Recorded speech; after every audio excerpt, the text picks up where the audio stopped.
berjalan-jalan ke pantai, atau menaiki puncak gunung, melihat dataran indah, dan membayangkan lukisan alam Tuhan yang menakjubkan akan tersaji dalam sebuah liputan menarik juga eksklusif. Ikuti perjalanan saya menuju destinasi paling epik di Sulawesi Selatan, hanya di Wisata Virtual Tribuners.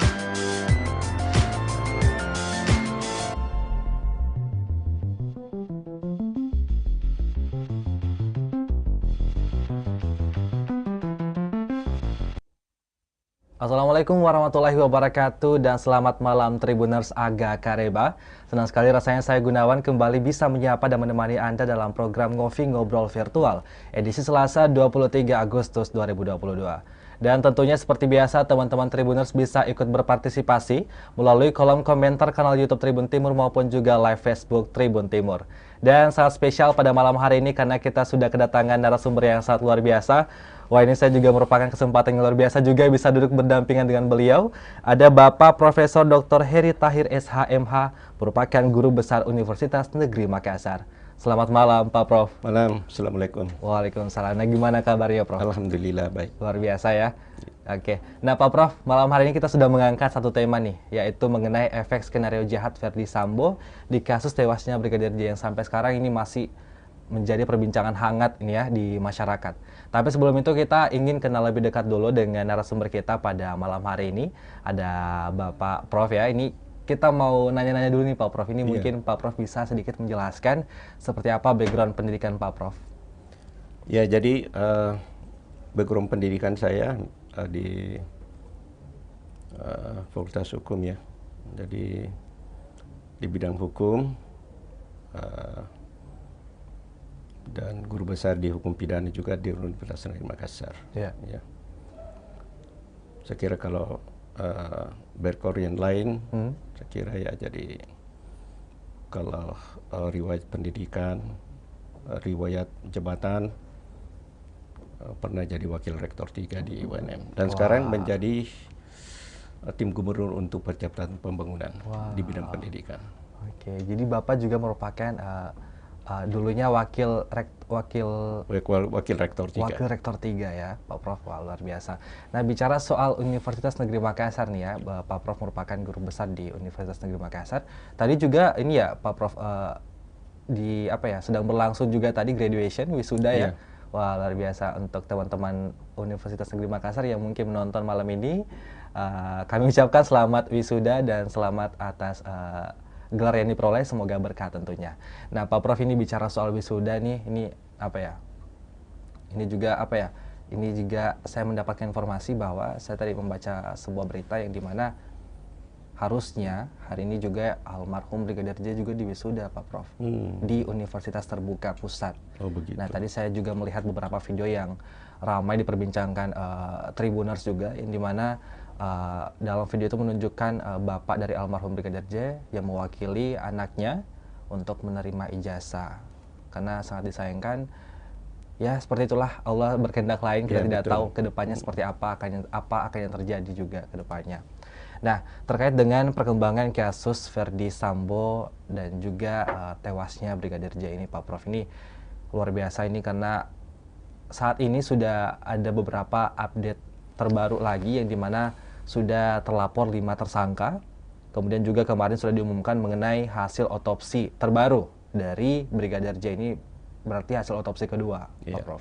Kemudian juga masalah barang bukti CCTV inti. CCTV inti katanya yang sudah ditemukan, yang dimana CCTV itu merupakan apa ya, menjadi kunci kejadian dari peristiwa ini. Kemudian juga mengenai masalah isu yang ditemukan uang 900 miliar di rumah Verdi Sambo. Nah, itu kita akan bahas satu persatu sebentar Pak Prof. Nah, tapi ini saya mau tanya dulu Pak Prof nih, mengenai Irjen Verdi Sambo yang sudah tersangka tapi sampai saat ini motifnya masih misteri atau belum diungkap Polri. Nah, ini kalau Pak Prof melihat seperti apa Pak Prof? Ya, saya kira itu wajar saja, bahwa terlepas dari kemarahan masyarakat terhadap kasus ini, memang juga kita harus perhatikan bahwa salah satu masterpiece di negara kita pertama kali ketika dilahirkannya KUHP Kitab Undang Hukum Acara Pidana, di mana situ betul-betul menjunjung tinggi hak-hak tersangka dan terdakwa. Ya, jadi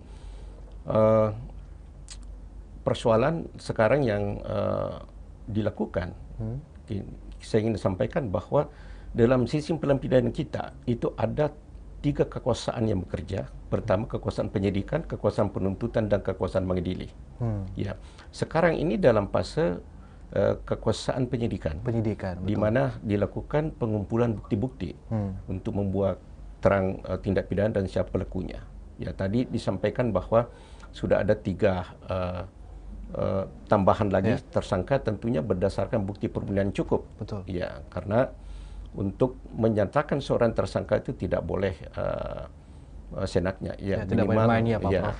Jadi minimal 2 alat bukti yang sah dalam KUHP itu. Ya, jadi saya kira itu wajar-wajar saja. Saya kira kalau sekarang ini penyidik berjibaku untuk mengumpulkan bukti-bukti itu, ya, karena apalagi ini kan berkaitan dengan bagaimana kita bisa menemukan kebenaran material. Kebenaran material itu adalah kebenaran yang sungguh-sungguh, tanpa rekayasa dan sebagainya. Nah, saya kira inilah yang memang menjadi suatu pekerjaan berat bagi penyidik untuk mengumpulkan alat bukti. Apakah setelah alat bukti itu memang sudah rampung dan memang sudah dianggap cukup memadai, langsung dilimpahkan ke penuntut umum untuk dilakukan periksaan penuntutan di pengadilan. Saya kira ini yang memang yang harus dilakukan. Jadi kita tunggu saja bagaimana proses penyidikan dilakukan. Ya, jadi setelah proses penyidikan masih ada 2 kekuasaan yang harus bekerja, kekuasaan penuntutan dan kekuasaan mengadili. Jadi memang kalau untuk masalah ada tingkatan fase ya Pak Prof, seperti yang tadi Pak Prof sampaikan, penyidikan, kemudian penuntutan dan peradilan ya, yang mana pada saat ini masih dalam tahap penyidikan. Jadi itu kenapa ini mungkin teman-teman Tribuners ataupun juga masyarakat sudah terjawab kenapa sampai saat ini belum diumumkan motif dibunuhnya Brigadir J itu, karena memang ada tahap-tahap yang harus dilalui dulu ya Pak Prof, tidak langsung semata-mata mengungkapkan begitu ya. Nah, ini berarti nanti itu akan diumumkan pada pengadilan nanti, pada peradilan nanti, betul ya Pak Prof? Jadi bagaimana pengungkapan fakta-fakta di depan pengadilan. Ya, itu sekira yang penting sebentar. Betul. Nah, ini berbicara masalah motif nih, ini dari kemarin sudah banyak sekali argumentasi yang berkeliaran di luar sana, Pak Prof, yang mengatakan bahwa ada yang mengira ini itu motifnya itu perselingkuhan. Nah, terus ada juga yang menjeratkan ini motifnya itu ada kaitannya dengan kasus narkoba. Dan juga bahkan Polri juga Polri juga hanya menyeratkan soal motif ini dengan kata sensitif yang hanya boleh diketahui oleh orang dewasa. Tentu ini menimbulkan pertanyaan besar lagi bagi masyarakat Pak Prof, ini maksudnya sebenarnya apa Pak Prof kalau dari kacamata Pak Prof sendiri? Soalnya persoalan sensitif itu sebentar, itu sebenarnya kan di dalam kekuasaan kehakiman kita itu kan memang sudah ada penegasan bahwa suatu perkara itu diadili ada 2 bentuk. Pertama, ada perkara diadili terbuka untuk umum dan ada tertutup untuk umum. Jadi misalnya kalau hal-hal yang sensitif, kemungkinan perkara ini sebentar tidak terbuka untuk umum. Ya, tapi nanti kita lihat. Tergantung ya Pak Prof. Tergantung dari sebenarnya apa yang sensitif itu. Ini kan masyarakat masih berespekulasi. Masih menerka-nerka ya. Apakah sebenarnya yang persoalan sensitif itu. Tapi ini kan saya kira tugas penyidik untuk melakukan pengumpulan alat-alat bukti untuk memberikan atau mendukung apakah perkara ini memang sudah cukup alat bukti yang kuat untuk menyeret yang bersangkutan untuk dilakukan penuntutan kelak. Betul. Nah, jadi memang ini tidak langsung semata-mata langsung begitu ya Pak Prof, betul. Jadi memang ada tahap-tahap yang memang harus dilalui terlebih dahulu. Nah, ini kita ketahui Tribuners bahwa kemarin ini kasus ini dimulai pada tanggal 8 Juli ya Pak Prof kalau tidak salah, yang pada akhirnya itu baru ditentukan tersangka Ferdy Sambo pada tanggal 9 Agustus. Jadi terhitung sudah 1 bulan lebih 1 hari ya. Itu menimbulkan pertanyaan besar juga bagi masyarakat kemarin Pak Prof, yang dimana mengatakan bahwa kenapa sih lama sekali ditentukan tersangkanya, yang dimana memang masyarakat sudah tahu kalau Pak Ferdy Sambo ini memang juga merupakan bagian dari pembunuhan ini. Nah, tapi kenapa pada akhirnya lama sekali begitu ditentukan, ditetapkan sebagai tersangka? Nah, timbul pertanyaan bahwa apakah jika petinggi Polri yang terlibat kasus kejahatan seperti ini, berarti Polri mesti berhati-hati dalam pengungkapan proses hukumnya atau seperti apa, Pak Prof? Ya, nah memang saya kira ini yang menjadi pertanyaan. Karena Pak Ferdy Sambo ini kan merupakan Kepala Divisi Propam. Ya. Ya, Propam. Kalau kita melihat itu bahwa Propam itu mempunyai tugas pertama bagaimana menyelenggarakan profesi penegakan dan penegakan disiplin. Ya. Ya. Artinya Pak Ferdy ini kan sebenarnya merupakan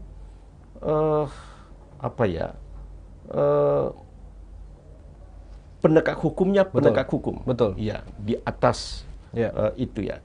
Jadi sehingga memang orang bertanya-tanya, kok seperti Pak Ferdy Sambo sampai misalnya terlibat dalam kasus ini merupakan suatu hal yang betul-betul extraordinary, ya, sangat luar biasa. Sehingga memang dipahami kalau pimpinan Polri juga memang sangat berhati-hati untuk menetapkan Pak Ferdy Sambo itu sebagai tersangka karena ini mempertaruhkan nama Nabi besar Polri.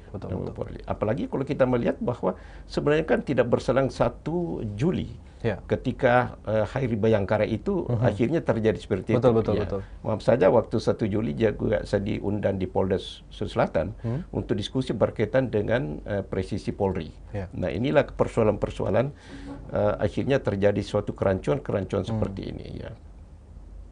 Jadi memang istilahnya kemarin posisi Polri ini betul-betul dipertaruhkan ya Pak? Dipertaruhkan. Nah, itu kita apresiasi bahwa pimpinan Polri tentunya ini mempunyai komitmen untuk betul-betul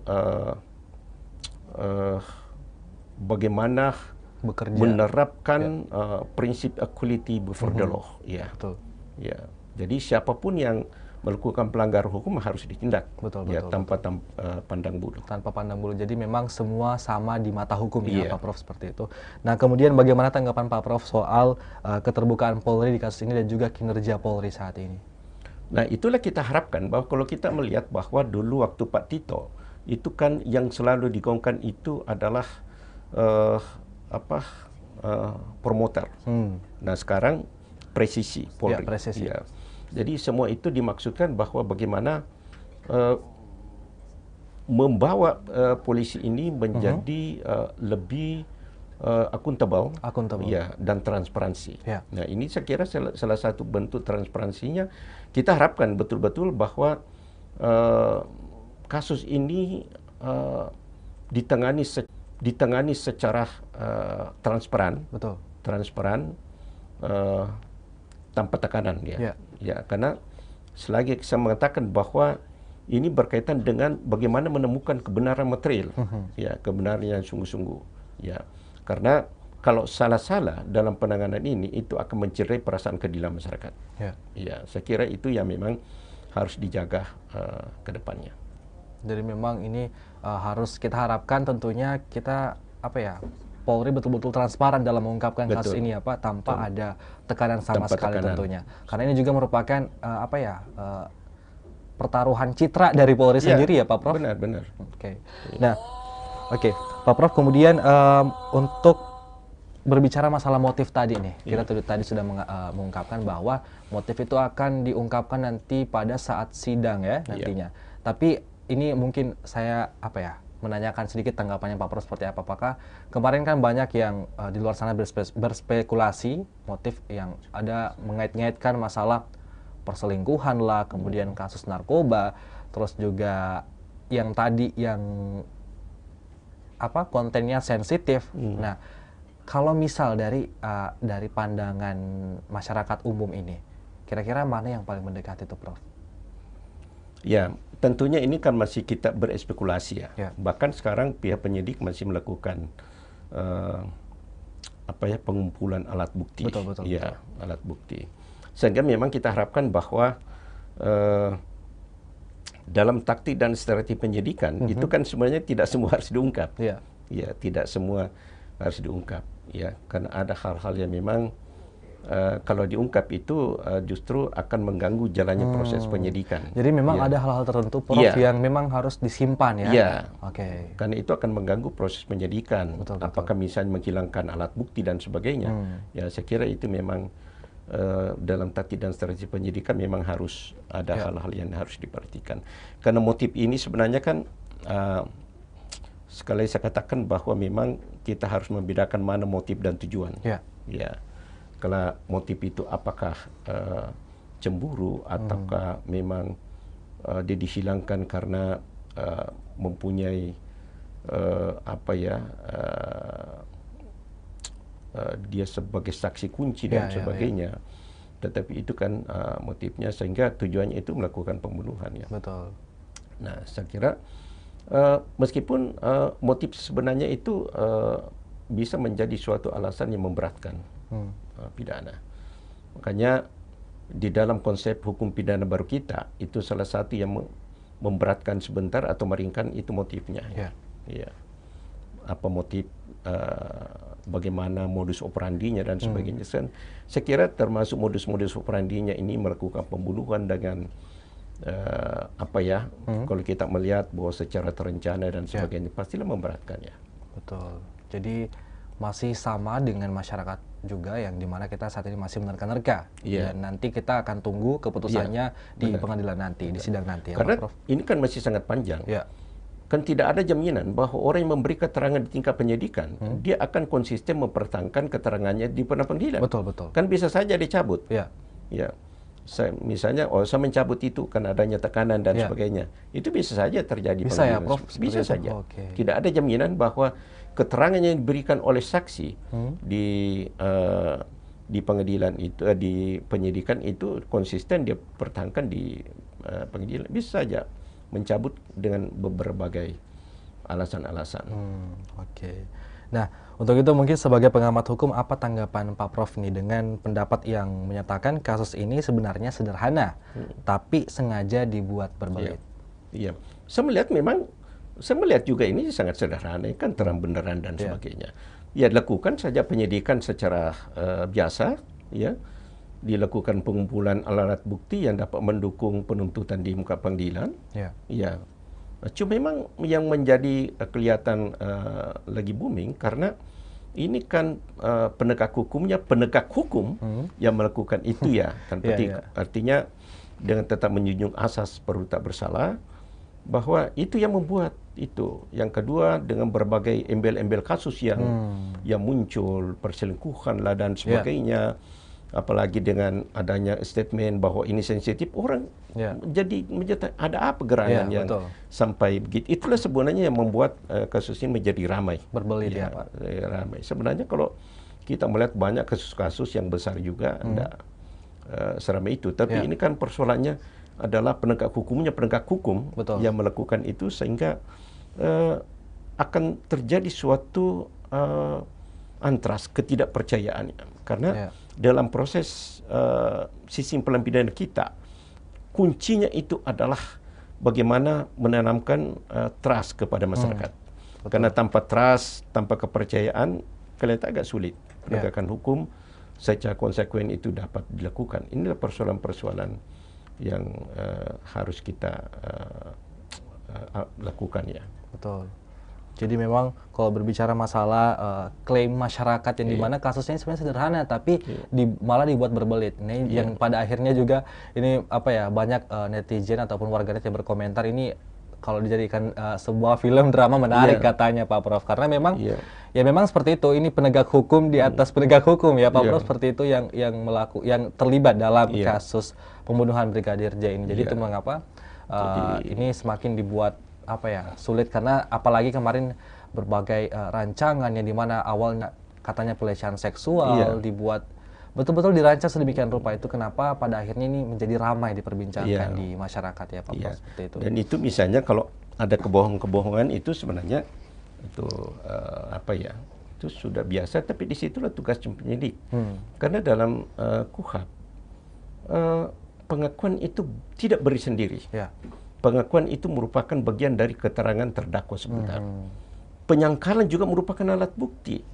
Ya, coba kita lihat misalnya kasus dulu O.C. Kaligis. Ya. Pada saat di tingkat penyidikan sama sekali dia diam dan tidak pernah memberi keterangan. Tetapi akhirnya kan ujung-ujungnya karena itu kan hanya merupakan salah satu alat bukti. Masih banyak alat bukti yang bisa digunakan untuk membuktikan bahwa seseorang, apa yang dituduhkan kepada seseorang, apa yang didakwakan itu memang demikian adanya. Jadi seorang tersangka itu berhak untuk diam. Ya, berhak untuk diam.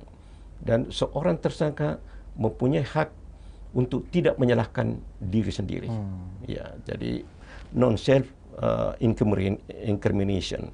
Jadi saya kira misalnya kalau dalam penyidikan banyak orang berkelit dan sebagainya, saya kira biasa. Tapi disitulah peranan seorang penyidik untuk membuktikan bahwa apa yang disampaikan, apa yang seseorang tersangka melakukan penyangkalan, tetapi justru memberikan suatu indikasi kuat buat sebenarnya dia pelakunya. Oke, jadi bahkan memang dari penyangkalan tersangka ataupun gerak-gerik tersangka, respon tersangka itu bisa menjadi barang bukti juga ya Pak Prof? Benar. Oke, jadi ini berarti berbicara masalah antara kaitannya dengan hukum dan psikolog ya Prof? Oke, di situ kita bisa lihat apa yang ditampilkan dari si tersangka ini kita bisa baca, penyidik bisa baca, yang pada akhirnya itu akan membuktikan apakah memang benar pernyataan ini atau tidak. Betul. Oke. Nah itulah sebenarnya seorang penyidik itu memang orang yang memang pilihan ya. Di samping menguasai masalah ilmu hukum, dia juga harus menguasai masalah logika dan psikologi. Betul. Ya. Jadi memang ini tidak sembarang ya Pak Prof. Memang orang-orang terpilih yang ada di balik penyidikan kasus ini maupun kasus-kasus lainnya tentunya. Tapi yang penting integritas. Ya, integritas betul. Integritas itu yang penting karena sebabnya penyidik kalau integritasnya lemah, akhirnya juga tentunya kita tidak bisa terlalu berharap banyak. Jadi itu memang merupakan poin utamanya ya Pak Prof seorang penyidik.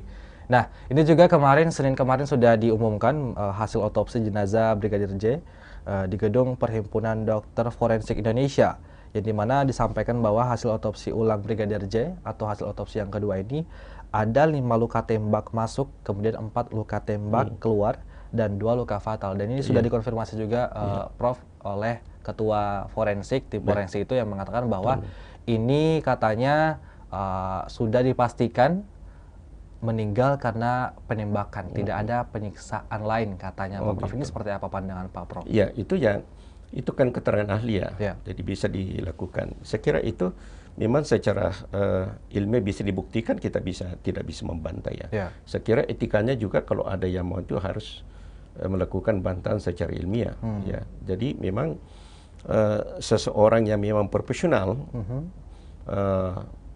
dan secara independen melakukan itu, kita harus terima sedemikian adanya. Itulah coba bayangkan ini selama ini kadar penyiksaan dan sebagainya. Ini kan baru di tingkat penyidikan sudah bersiliweran sudah banyak sekali, sudah ramai. Itulah saya katakan bahwa di tingkat penyidikan ini kan bagaimana betul-betul mengumpulkan alat bukti yang kuat sehingga betul-betul dapat dijadikan dasar untuk melakukan penuntutan di pengadilan. Karena hasil penyidikan ini sebentar setelah diajukan ke penuntut umum itu tidak serta-merta penuntut menerima begitu saja. Karena pasti dia masih periksa apakah alat buktinya betul-betul kuat atau tidak. Kalau tidak, dikembalikan. Nah, karena kalau tidak konsekuensinya ada penuntut umum. Penuntut umum yang harus berperan untuk membuktikan di pengadilan bahwa apa yang didakwakan kepada tersangka memang demikian adanya. Dan itu tentunya harus didukung oleh alat bukti. Kalau alat buktinya tidak kuat dari penyidik, tentunya dia akan kembalikan. Nah, itu tidak sederhana itu. Jadi tidak sesederhana itu ya, Prof. Memang melalui berbagai banyak proses, banyak macam proses ya, Prof. Nah, ini juga terkait dengan yang diumumkan kemarin oleh tim forensik Senin kemarin.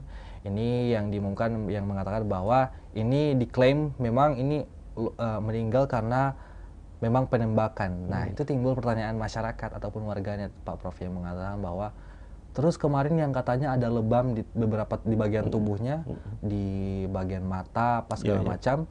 Kemudian juga ada darah yang mengalir di jarinya pada saat masih dalam peti itu. Nah, itu timbul pertanyaan dari masyarakat, dan yang sampai saat ini juga belum dikonfirmasi oleh tim forensik itu. Seperti apa Prof menilai hal itu? Ya, itu tentunya harus yang harus memberikan suatu pernyataan dari tim forensik. Ya, jadi misalnya lebam itu karena apa dan sebagainya.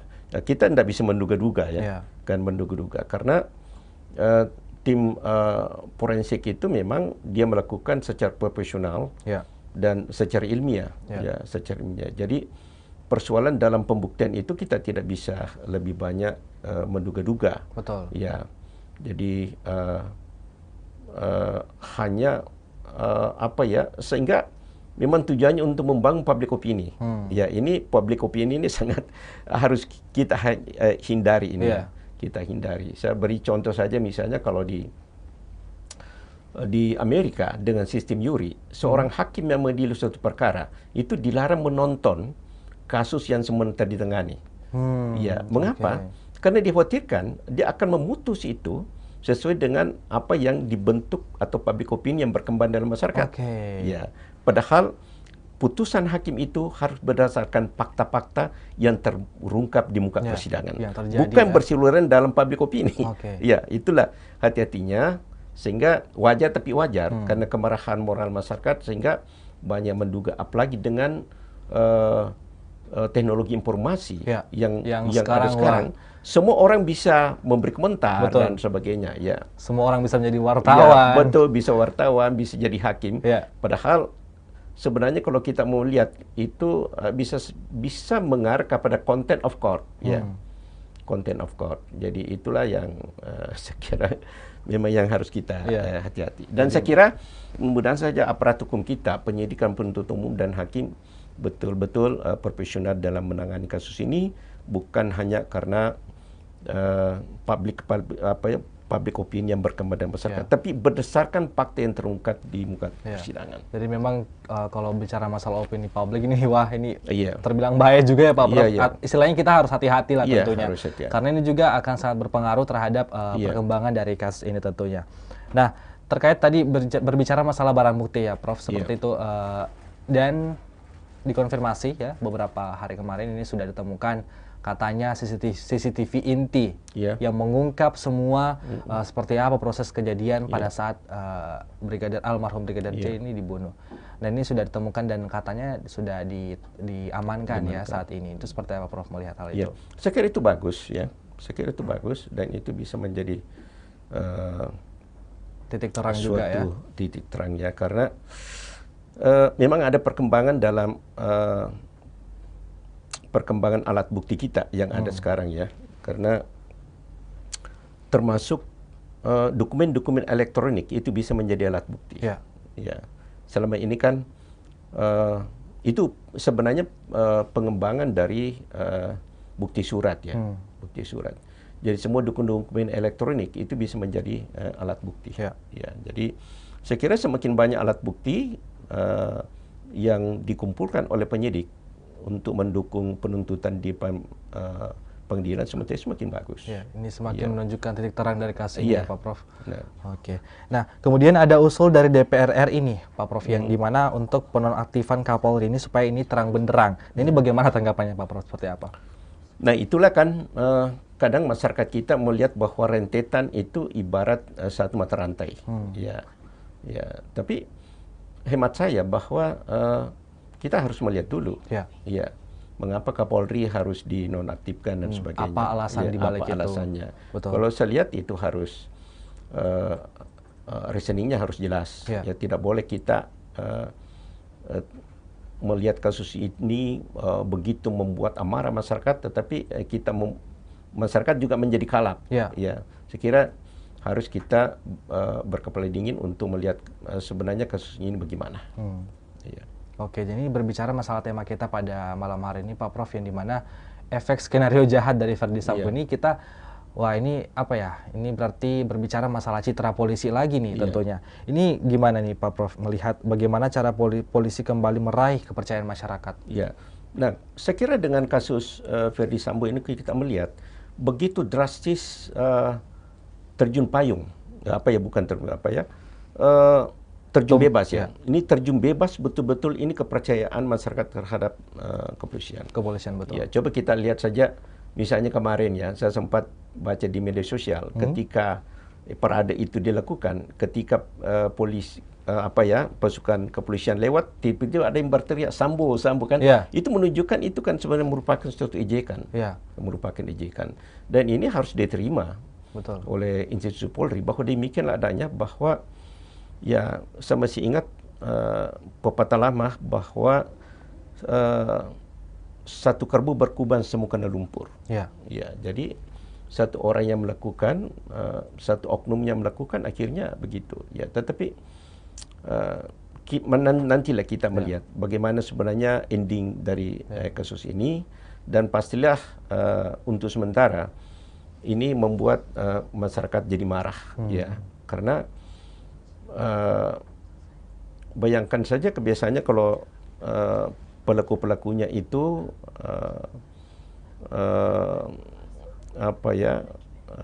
di tingkat-tingkat di bawah, biasanya tidak terlalu, tapi ini level jenderal divisi propam yang melakukan, jadi ini semakin orang bertanya-tanya ada apa sebenarnya gerangan di internal Polri ini. Ya, semestinya harus menegakkan profesi penegakan dan disiplin, justru dia yang terlibat. Tapi ini kan masih dalam proses ya. Ya, betul. Ya, masih dalam proses. Jadi dari buntut dari efek skenario jahat Verdi Sambo memang ini harus diterima oleh kepolisian Indonesia ya Pak Prof, karena ya memang ini menjadi risikonya juga, yang dimana seperti tadi ada contoh kasus misalnya mungkin ada polisi yang lewat tapi ada masyarakat mungkin yang meneriaki Sambo apa gitu segala macam, itu memang menjadi risikonya untuk saat ini ya Pak Prof, karena ya tentunya amarah masyarakat kita tidak bisa bendung begitu saja ya Pak Prof. Mereka kan, masyarakat kita sekarang dengan era keterbukaan yang ada sekarang, ya apalagi dengan teknologi informasi, itu agak sulit sekali untuk dibendung ya. Jadi kalau kita dulu baca koran, misalnya kalau ada komentar dan ini mungkin besok bisa kita lihat, sekarang tidak per detik. Betul. Orang melihat begitu pesatnya perkembangan informasi yang ada sekarang. Nah, disitulah agak sulit memilah mana yang tendensius, mana yang betul objektif dan sebagainya. Karena seperti yang tadi kita ungkapkan, saat ini memang masyarakat juga sudah bisa menjadi wartawan maupun juga hakim ya Pak Prof. Karena ya kebebasan berpendapat itu sudah sangat luar biasa saat ini di era zaman sekarang ini, perkembangan teknologi. Nah, kemudian Pak Prof, apa tanggapan Prof sendiri terhadap media mainstream dalam memberitakan kasus Polri tembak polisi ini? Apakah Prof menilai media mainstream sudah melaksanakan fungsi dalam memberitakan kasus ini? Ya, saya kira media mainstream itu penting sekali untuk lakukan. Ini kan bahwa modernisasi itu tidak bisa ditarik ke belakang. Ya. Cuma bagaimana modernisasi termasuk media mainstream ini itu direkayasa sedemikian rupa sehingga memberikan manfaat lebih besar daripada mudaratnya. Nah, saya kira media-media yang ada sekarang saya kira penting, tetapi tetap harus kita berpegang pada undang-undang Undang-Undang Nomor 40 2009 ya tentang pers. Ya, bahwa di situ memang harus tetap menjaga etika, nilai agama dan asas peraduga tak bersalah. Saya kira itu harus.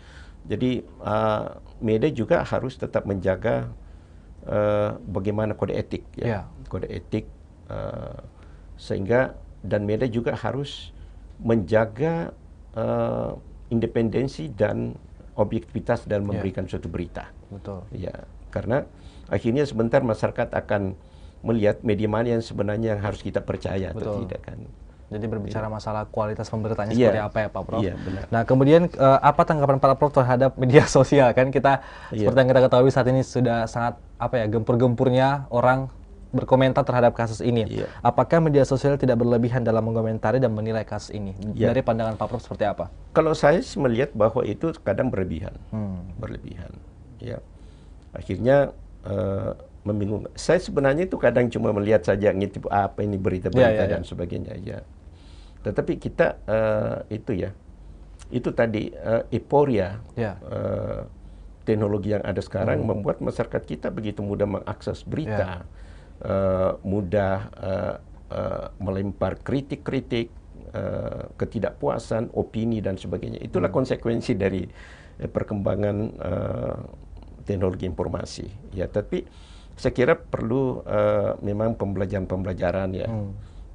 Itulah sebabnya juga lahirnya Undang-Undang ITE, ya, Ya. Informasi dan Transaksi Elektronik, bahwa tidak semua orang yang seenaknya untuk melempar opini, kritik dan sebagainya, kan karena mempunyai konsekuensi hukum. Ya. Jadi tentunya meskipun sekarang kita sudah dimudahkan dengan berbagai fasilitas, dan tentunya kita juga harus memperhatikan ya, harus kita juga ketikan kita ya, Prof. Seperti tentunya kita harus punya etika lah kalau punya berkomentar. etika. Tentunya itu memang harus menjadi suatu keharusan juga untuk kita sebagai masyarakat Indonesia. Nah, kemudian Pak Prof, ini kan besok Kapolri akan hadir di DPR RI dalam rapat dengar pendapat. Nah, itu bagaimana seharusnya sikap Kapolri nih, Prof? Ya, saya kira kalau memang Kapolri akan menangani kasus ini secara fair, tanpa beban, saya kira enggak. Ya. Biasa-biasa saja. Jadi santai aja ya, Prof. Santai Kalau aja. memang ini betul-betul dilaksanakan sebaik mungkin, bekerja sebaik mungkin dalam menangani kasus ini. Kadang orang beban itu kalau ada masalah dan sebagainya. Tapi misalnya Kapolri merasa bahwa tidak ada keterkaitan beliau dengan kasus ini, dan sudah punya komitmen untuk mengungkap kasus ini jujur-jujurnya. Betul, setransparan mungkin. Transparan mungkin, saya kira tidak ada masalah. Jadi tidak akan ada sikap tertekan ya, Prof, seperti itu. Saya kira tidak ada masalah. Nah, saat ini semua pelaku belum ditampilkan di publik memakai jaket orange nih, Pak Prof. Apakah memang penanganan dari kepolisian dengan masyarakat ini berbeda, tersangka? Semestinya tidak boleh. Itu tadi saya katakan harus kita tegakkan equality before the law. Ya. Jadi jangan semua sampai sama di mata harus hukum ya, sama Prof, di betul. depan hukum. Jadi misalnya kalau sudah tersangka ya mungkin juga sudah pakai jaket orange, cuman belum ditampakkan ya, belum ditampakkan. Sekian persoalan-persoalan begitu, jangan sampai mencederai perasaan keadilan masyarakat. Saya kira itu penting. Ya, jadi kalau memang pimpinan kepolisian punya itikat baik untuk menegakkan hukum ini tanpa diskriminasi, tunjukkan momentum ini. Saya kira ini sangat penting sekali. Bahwa siapapun yang melakukan suatu tindak pidana harus kita perlakukan sesuai dengan masyarakat siapapun. Ya. Jadi prinsip-prinsip non diskriminasi harus betul-betul ditunjukkan. Apalagi ini kan betul-betul terjun bebas ya, kepercayaan masyarakat terjun bebas, sehingga ini bagaimana dia membangkitkan bahwa betul-betul pihak pimpinan kepolisian punya itikat baik untuk mengungkap kasus ini secara terang benderang. Saya kira itu penting sekali.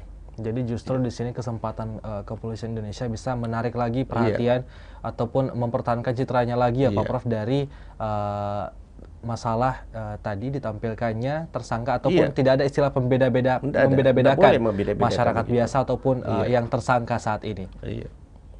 Nah, kemudian bagaimana Pak Prof melihat dari sisi Ibu Putri yang dimana saat ini sudah dinyatakan sebagai tersangka tapi belum ditahan? Ya, penahanan itu sebenarnya kan itu tidak mutlak, tidak mutlak. Di samping dalam penahanan itu ada alasan objektif dan subjektif. Objektifnya itu misalnya kalau dia diancam pidana 5 tahun ke atas. Subjektifnya itu apakah yang bersangkutan dikhawatirkan melarikan diri, merusak barang bukti atau mengulangi tindak pidana.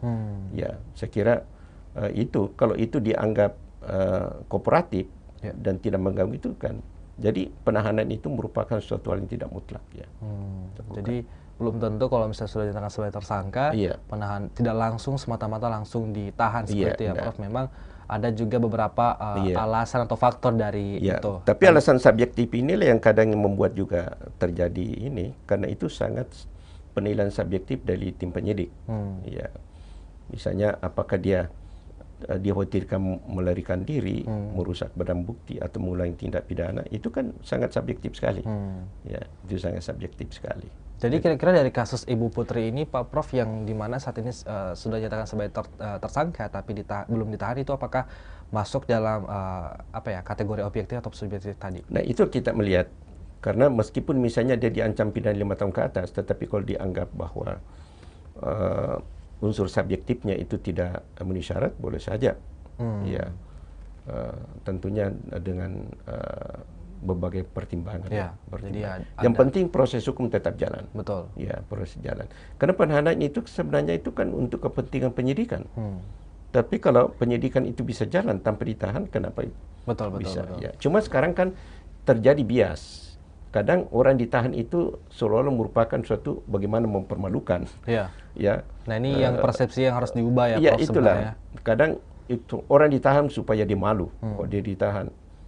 Padahal sebenarnya itu kan kalau kita melihat dalam KUHP bahwa penyidikan itu untuk kepentingan penyidikan.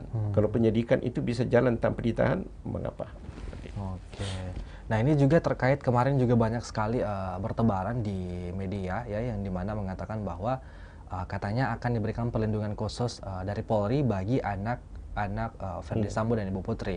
Nah terus juga timbul berbagai pro kontra nih Pak Prof ya dari sisi lain yang mengatakan bahwa kenapa hanya anak Ferdy Sambo yang apa istilahnya diistimewakan? Bagaimana dengan pihak keluarga dari Brigadir J itu seperti apa di mata hukum Pak Prof? Ya, kemungkinan saya tidak tahu, tapi kemungkinan pertimbangannya bahwa kemungkinan anak-anak ini dalam bisa menjadi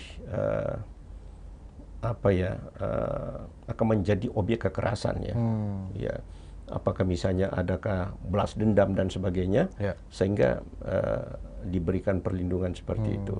Ya, itu saya kira sah saja. Karena ini apply kalau kita melihat kasusnya yang begitu rumit, bisa saja. Kan kita tidak tahu apa yang terjadi di belakang layar ini. Kemungkinan itu pertimbangan. Karena kita tidak tahu, barangkali yang bersangkutan itu selama ini sudah ada teror dan sebagainya. Kita tidak tahu. Ya, betul. Ya. Sehingga mereka minta untuk perlindungan. Jadi tentu ini juga merupakan pertimbangan dari Polri juga ya Pak Prof, karena kita istilahnya apa ya, lebih baik menghindari apa yang belum terjadi, apa yang belum seharusnya terjadi. Nah, kemudian bagaimana soal usulan agar Polri ke depan berada di bawah naungan Kementerian Dalam Negeri, Prof? Itu kan sebenarnya wacana sudah lama. Sejak Pak Habibie jadi presiden itu kan wacana sudah ada. Betul. Bahwa itu kepolisian di bawah Kementerian Dalam Negeri ya. Nah sekarang kan kalau kita melihat bahwa Kapolri itu langsung bertanggung jawab kepada presidennya. Ya, jadi saya kira wacana-wacana itu seperti itu ya. Begitu ada persoalan, kadang muncul lagi itu seperti wacana-wacana seperti itu ya. Tapi kita melihatlah analisisnya bagaimana, apakah kepatutan memang cocok berada di bawah Menteri Dalam Negeri atau gimana. Bahkan ada wacana bahwa kepolisian dikembalikan saja di tubuh dulu ABRI ya. Ya, satu itu. Karena ada yang menyatakan sejak berpisah ini kelihatannya ada gap. Ya, ada gap. Ya, saya kira persoalan-persoalan wajar-wajar saja. Betul. Ya, dengan berbagai kepentingan yang muncul. Ya.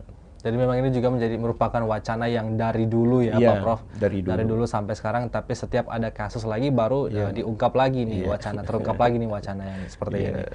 Nah kemudian ini saya mau minta tanggapannya Pak Prof seperti apa melihat bahwa saat ini diketahui sudah terhitung kurang lebih 64 polisi yang ikut terseret dalam kasus ini. Itu apakah memang merupakan apa ya istilahnya hal wajar dalam kasus ini atau memang itu istilahnya malahan dibuat berbelit lagi seperti apa Pak Prof? Iya, artinya sepanjang alat buktinya itu cukup kuat untuk menyeret, saya kira biar sampai 100-an, lebih banyak lebih bagus, supaya tubuh kepolisian ini betul-betul melakukan bersih-bersih. Ya, jangan sampai misalnya pimpinan Polri yang begitu sangat antusias untuk membersihkan dan menuju kepada profesional, kepolisian yang lebih profesional justru rusak karena oknum-oknum tertentu. Ya, kalau memang itu dianggap bahwa akan menjadi duri dalam daging dan akan merusak institusi Polri, saya kira terlalu kurang itu kalau dikatakan. Coba kita lihat misalnya, maaf saja, kita senggol-senggol ini.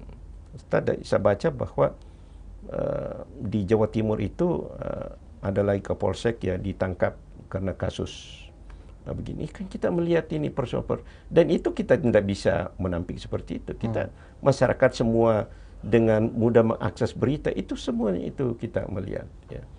banyaknya kasus-kasus pihak kepolisian terlibat malpraktek dan sebagainya, dan tidak bisa menutup mata seperti itu ya. Jadi meskipun konsep yang begitu baik, tetapi di tingkat bawah dia tidak mampu menjabarkan apa yang menjadi keinginan pimpinan Polri, itu juga tidak bisa berbuat apa-apa. Ya, jadi mengenai informasi yang saat ini sudah ada 64 polisi yang ikut terseret, bahkan 100 pun kalau memang itu dinyatakan terbukti dalam barang bukti itu tidak apa-apa juga ya Prof. Memang itu lebih dari itu sekiranya lebih dari itu. Iya. Oke. Jadi memang itu merupakan hal yang wajar ya dalam kasus-kasus seperti ini ya Prof. Kemudian juga Pak Prof, ini pendapat Pak Prof nih soal sikap Mahfud MD yang ikut mengawal kasus ini, seperti apa Pak Prof? Iya, jadi kan kelihatannya saya melihat juga bahwa rupanya Prof Mahfud ini menjadi PLT Kompolnas ya, Kompolnas. Ya jujur kalau secara pribadi saya kurang tepat. Ya, Kompolnas itu merupakan lembaga independen. Ya, sementara Prof Mahfud sekarang sebagai Menko Polkam. Ini terjadi konflik of interest. Ya, kapan Pak Mahfud bicara tentang Menko Polkam sampai Kompolnas kan? Kompolnas itu merupakan suatu pengawasan eksternal dari pihak kepolisian.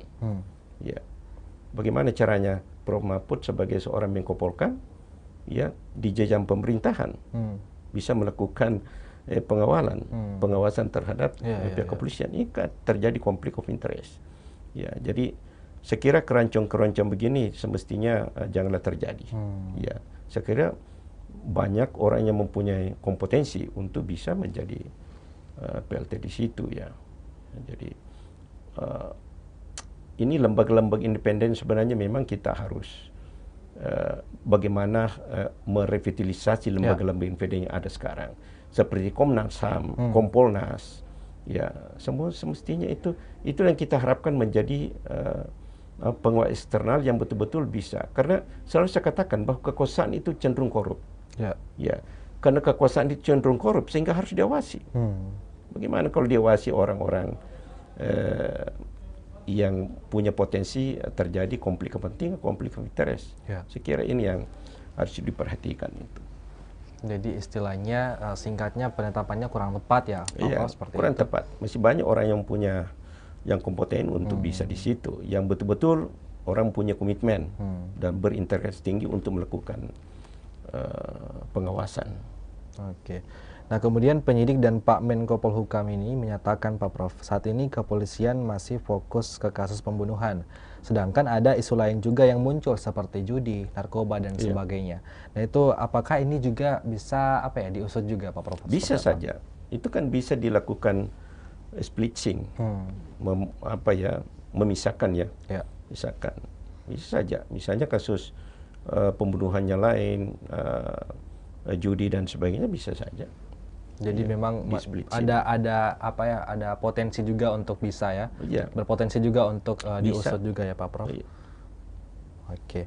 Kemudian juga jadi seseorang itu itu kan bisa saja dituntut berkasus-kasus ya. Jadi tidak bisa dipungkiri juga mengenai kasus yang juga banyak berseliweran di luar, masalah judi, narkoba dan sebagainya itu juga berpotensi bisa saja diusut juga ikut dalam kasus ini tentunya. Nah, kemudian Pak Prof, ini tadi juga sepertinya kita sudah bahas ya mengenai Ibu Putri yang belum juga ditahan padahal sudah ditersangkakan. Apakah memang ini ada aturan di balik itu seperti apa? Ya, itu tadi saya katakan bahwa penahanan sesungguhnya itu tidak mutlak dalam KUHP itu. Ya. Karena meskipun unsur objektifnya memenuhi syarat, tetapi kalau unsur subjektifnya itu dianggap bahwa tidak ada masalah, bisa saja tidak ditahan ya. Dan cuma masalahnya sekarang kan masyarakat kita bahwa selalu berpikir bahwa seorang tersangka itu begitu tersangka harus ditahan. Ya. Setelah ditahan bermohonlah penangguhan penahanan. Ya, misalnya kan seperti itu ya. Jadi kita tidak tahu ya. Artinya kalau mau melihat bagaimana tentunya perasaan keadilan masyarakat, apalagi misalnya kalau kasusnya itu berat, ya memang lebih elok kalau misalnya kalau dilakukan penahanan ya. Karena kalau tidak dilakukan penahanan justru orang semakin bertanya-tanya apa gerangan ini Ya, kasus besar begini kok sampai sepanjang ya, tidak, sampai betul. Iya, karena kalau saya misalnya dia bisa saja dilakukan penahanan. Setelah itu misalnya kalau dia melakukan penangguhan, silakan bermohon. Itu hak tersangka untuk melakukan permohonan untuk penangguhan penahanan. Oke. Nah, Pak Prof, sebelum kita menutup program kita pada malam hari ini, kita juga ingin baca-baca komentar dari teman-teman Tribuners yang sudah menyaksikan pada malam hari ini. Ini ada berbagai macam komentar. Wah, ini ada banyak sekali yang menyaksikan kita pada malam hari ini, Pak Prof.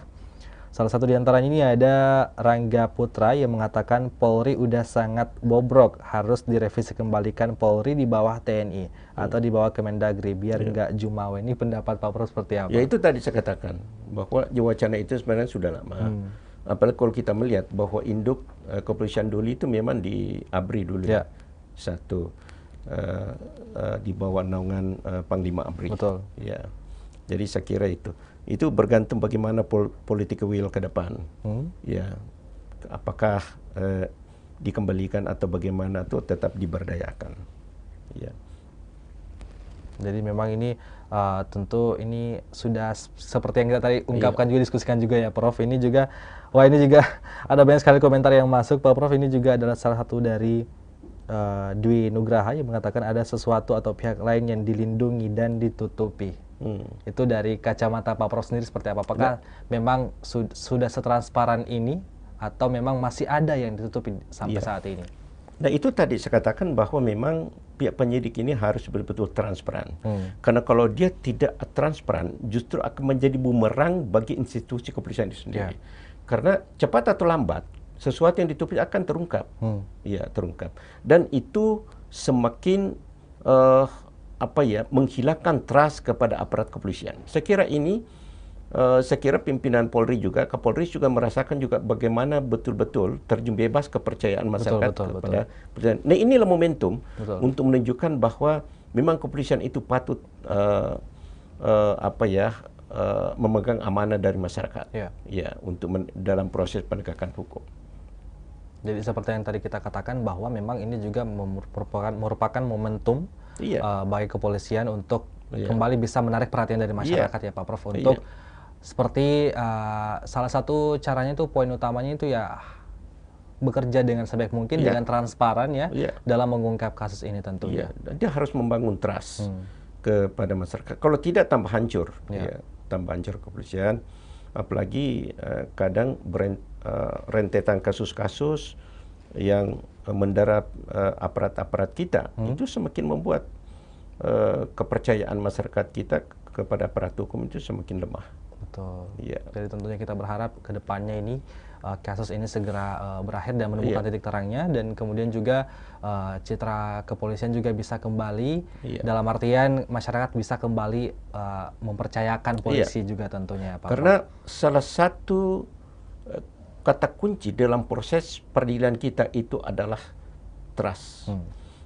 Kalau kepercayaan kepada aparat hukum itu sudah runtuh, masyarakat sudah tidak bisa berbuat apa-apa lagi. Betul. Ya itu saya kira yang sangat penting dilakukan. Ya jadi bagaimana konsep-konsep presisi yang digaungkan juga Pak Tito dengan promoter itu betul-betul bisa diimplementasikan dalam keseharian pihak kepolisian kita. Jadi jangan itu hanya menjadi seolah-olah lip service saja, menyenangkan dan sebagainya, tetapi dalam implementasinya itu juga.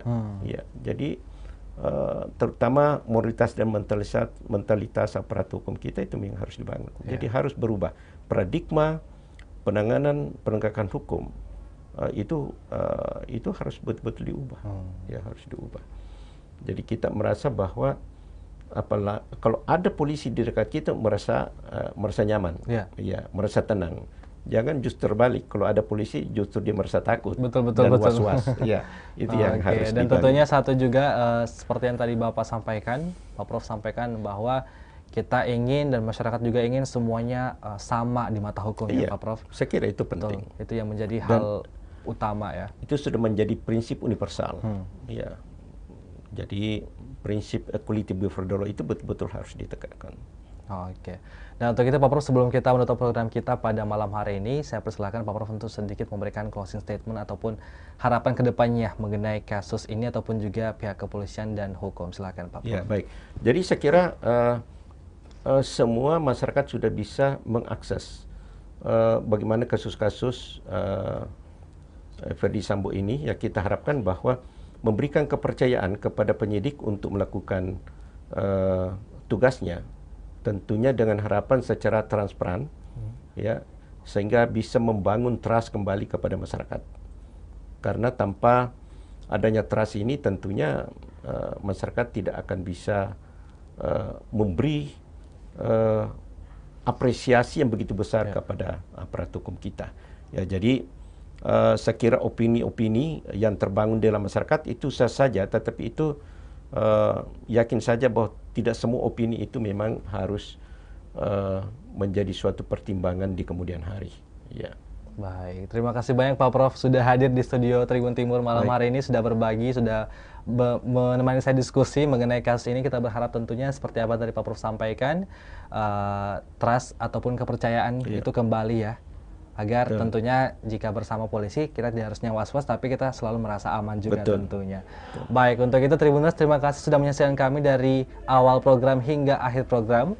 Untuk itu saya Gunawan pamit undur diri mewakili kru yang bertugas. Assalamualaikum warahmatullahi wabarakatuh. Sampai jumpa. Assalamualaikum. Dokter forensik mengungkapkan hasil otopsi ulang jenazah Brigadir C pada hari ini. Hasil otopsi ulang jenazah Brigadir C disampaikan oleh Ketua Tim Forensik Otopsi Ulang Brigadir C, Ade Firmansyah. Dirinya menyampaikan ada 5 luka tembak masuk dan 4 luka tembak keluar di tubuh Brigadir C, yang mana berarti terdapat 1 peluru yang bersarang dalam tubuh Brigadir C.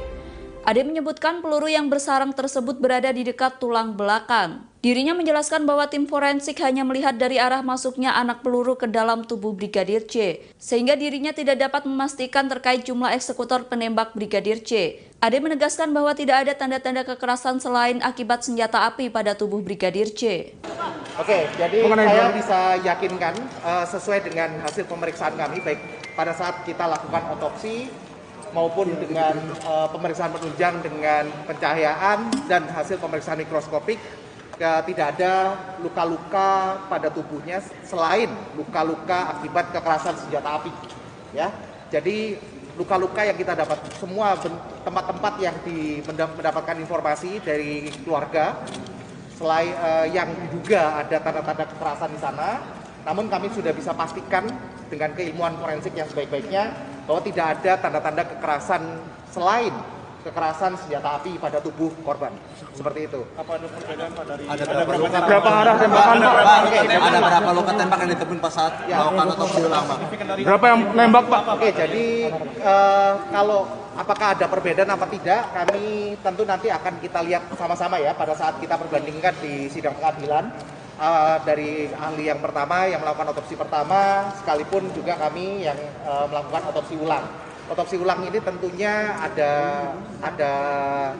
plus minusnya pastinya ya. Tentu gambaran luka pun pasti akan lebih baik di otopsi yang pertama daripada yang otopsi kedua. Tapi dari kita bisa lihat bahwa otopsi yang kedua ini kami masih bersyukur banyak baik itu bantuan dari Allah Subhanahu wa taala, dari Tuhan Yang Maha Esa, serta dari tim yang kami siapkan, penasehat kami juga semua memberikan petunjuk bahwa gambaran luka-luka yang kita temukan pada tubuh masih cukup jelas. Setelah kita review lagi baik dari tubuh, baik saat kita melakukan pemeriksaan, dari foto serta gambaran mikroskopik, kita masih bisa meyakini bahwa luka-luka itu adalah misalnya luka tembak yang ada di tubuh korban itu masih jelas sekali. Sehingga kalau dikatakan bagaimana apakah perbandingannya antara otopsi pertama dengan otopsi kedua, terus terang nanti kita sama-sama lihat di pengadilan pada saat kita hadir sebagai memberikan kesaksian, dan saya rasa dari Bareskrim juga bisa melihat memperkuat keyakinannya dari hasil otopsi ulang ini dengan otopsi yang pertama. Bagaimana nih, apakah ada perbedaan atau tidak? Yang jelas kami melihat bahwa pada otopsi kedua ini luka-luka yang ada itu jelas masih bisa kita identifikasi. baik itu sebagai luka tembak masuk maupun ada yang sebagai luka tembak keluar.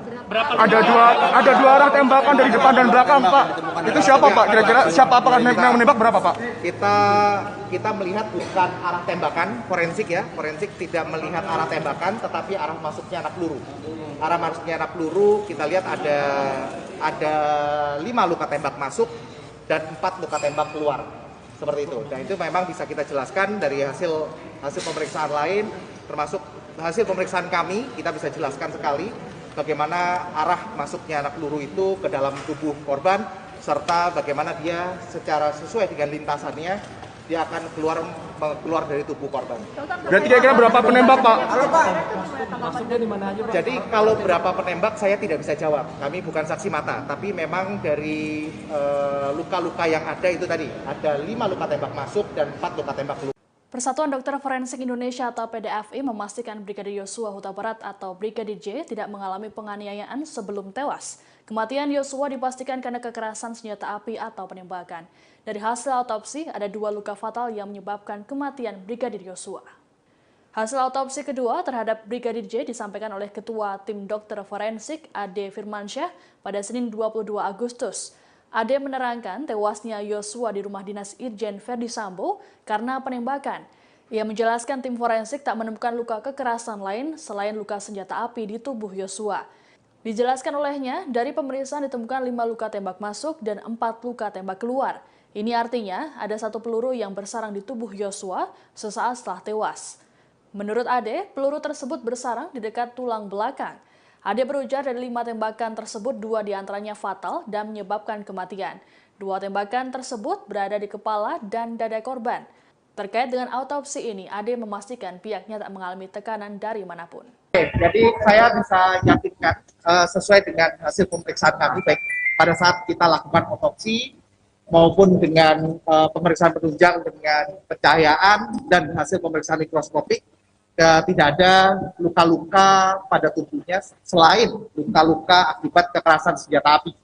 Ya, jadi luka-luka yang kita dapat semua tempat-tempat yang mendapatkan informasi dari keluarga, selain yang diduga ada tanda-tanda kekerasan di sana, namun kami sudah bisa pastikan dengan keilmuan forensik yang sebaik-baiknya bahwa tidak ada tanda-tanda kekerasan selain kekerasan senjata api pada tubuh korban. Seperti itu. Hasil otopsi ulang jenazah Brigadir J rencananya akan diungkap pada hari ini. Tim dari Persatuan Dokter Forensik Indonesia akan mengumumkan soal hasil otopsi ulang jenazah Brigadir J. Dari hasil otopsi ulang tersebut diketahui dapat membuktikan berapa jumlah eksekutor penembak Brigadir J. Hal itu disampaikan oleh Ketua Komnas HAM Ahmad Taufan Damanik. Taufan menyampaikan bahwa hasil otopsi dapat mengklarifikasi temuan dan dugaan eksekutor lain yang menembak selain Baradae. Taufan menilai jumlah eksekutor penembak Brigadir J adalah salah satu hal krusial yang dapat diungkap dari hasil otopsi. Sementara itu, rencananya tim SUS dan Bareskrim juga akan mendampingi pengungkapan hasil otopsi tersebut. Pengungkapan otopsi ulang jenazah Brigadir J akan digelar di Mabes Polri pada hari ini. Pengusutan kasus tewasnya Brigadir J hingga saat ini masih terus berjalan. Rencananya hasil otopsi kedua jenazah Brigadir J akan diumumkan pada Senin 22 Agustus hari ini. Selain itu, Komisi 3 DPR juga akan memanggil Komnas HAM, Kompolnas, dan Lembaga Perlindungan Saksi dan Korban atau LPSK. Kadif Humas Polri Irjen Pol Dedi Prasetyo mengatakan hasil otopsi jenazah Brigadir J akan disampaikan oleh Perhimpunan Dokter Forensik Indonesia. Sebelumnya, tim dokter forensik telah selesai melaksanakan otopsi ulang jenazah Brigadir J pada 27 Juli lalu di Jambi. Banyak pihak yang menanti hasil otopsi tersebut untuk menjawab soal luka jengkel pada tubuh Brigadir J. Dikutip dari Tribunnews.com, pengumuman hasil otopsi kedua jenazah Brigadir J itu juga merupakan bagian dari proses penyidikan. Sementara itu, Komisi 3 DPR juga akan memanggil Komnas HAM, Kompolnas, dan LPSK hari ini. Anggota Komisi 3 Habibur Rahman mengatakan bahwa pihaknya ingin menggali perkembangan isu terkait penegakan hukum dalam kasus Brigadir J. Selain itu, pemanggilan juga bertujuan untuk memaksimalkan tugas, pokok, dan fungsi tiap institusi. Seperti diketahui, penanganan kasus pembunuhan Brigadir J telah memakan waktu sebulan lebih. Polri telah menetapkan 5 tersangka, yakni Irjen Verdi Sambo dan istrinya Putri Chandrawati. Kemudian Barada Richard Eliezer atau Baradae, Bribka Riki Rizal, dan Kuat Ma'ruf. Para tersangka dijerat pasal 340 KUHP dengan ancaman hukuman mati atau penjara seumur hidup.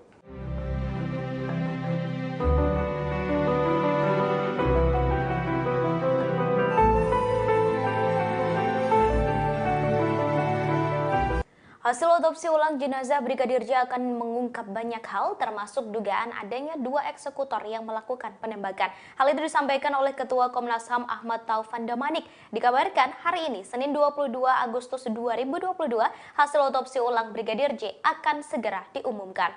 Hasil otopsi ulang akan diumumkan di Mabes Polri oleh tim dari Persatuan Dokter Forensik Indonesia didampingi penyidik tim Sus Polri dan Bareskrim. Ia menambahkan hasil otopsi ulang akan mengklarifikasi dugaan adanya eksekutor lain selain Baradae yang diperintahkan oleh Verdi Sambo. Hal ini menjadi krusial lantaran jika benar ada 2 eksekutor, maka Brigadir J mungkin ditembak oleh 2 senjata api.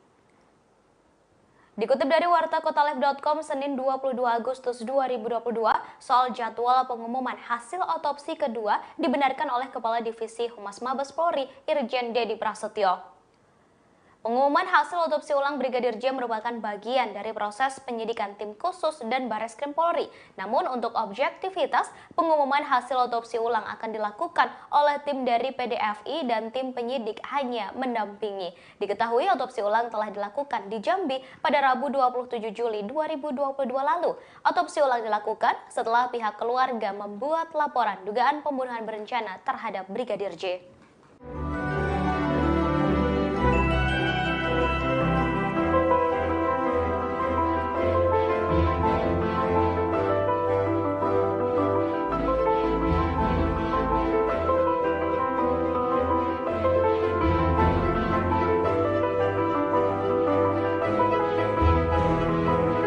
Komisi Nasional Hak Asasi Manusia akan menggelar rapat bersama DPR RI hingga Kompolnas pada hari ini. Rapat bersama itu rencananya akan membahas perkembangan kasus pembunuhan Brigadir J. Rapat bersama Komnas HAM, DPR RI, dan Kompolnas itu diagendakan akan digelar pada pukul 10 pagi. Hal itu disampaikan oleh Ketua Komnas HAM Ahmad Taufan Damanik. Rapat bersama ini merupakan bagian dari pengawasan terhadap mitra kerja Komisi 3 DPR RI. Dikabarkan Lembaga Perlindungan Saksi dan Korban atau LPSK juga akan hadir dalam rapat bersama ini. Adanya rapat bersama ini juga dikonfirmasi oleh anggota Komisi 3 DPR RI Habibur Rahman.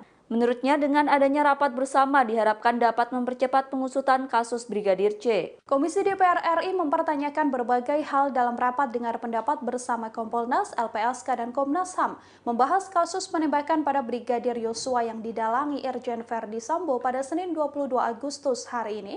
Ketua Kompolnas Mahfud MD pun dicecar pertanyaan soal dugaan adanya kerajaan Verdi Sambo hingga motif sebenarnya dari pembunuhan tersebut. Dalam rapat dengar pendapat ini, anggota Komisi 3 dari fraksi Gerindra Habibur Rahman menghujani Ketua Kompolnas Mahfud MD dengan berbagai pertanyaan, diantaranya terkait pernyataan Menko Polhukam soal motif pembunuhan pada Brigadir Yosua.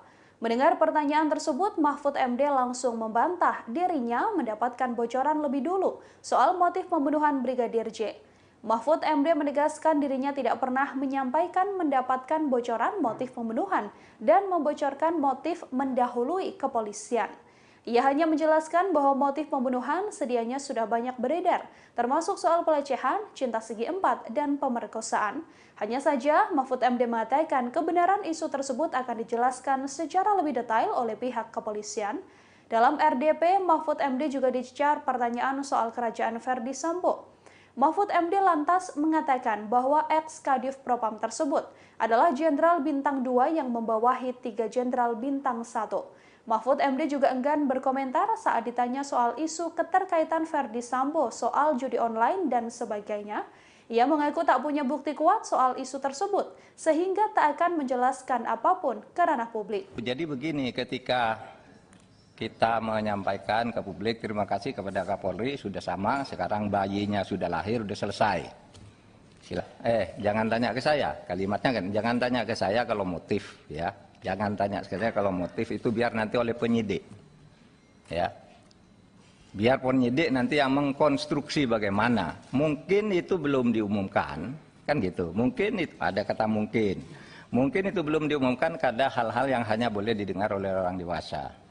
Saya kira saya tidak bicara menjijikkan di sudut itu, di ketempatan lain. Hari ini Senin 22 Agustus 2022, Komisi 3 DPR RI melakukan rapat dengar pendapat bersama Komnas HAM, Kompolnas, dan LPSK terkait kasus Brigadir J.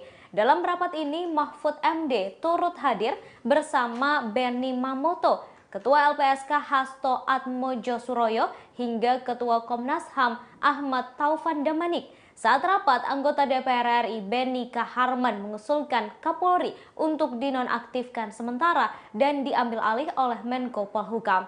Benny Kaharman mengatakan merasa dibohongi dan ditipu dalam kasus ini. Ia juga merasa kepolisian membohongi publik.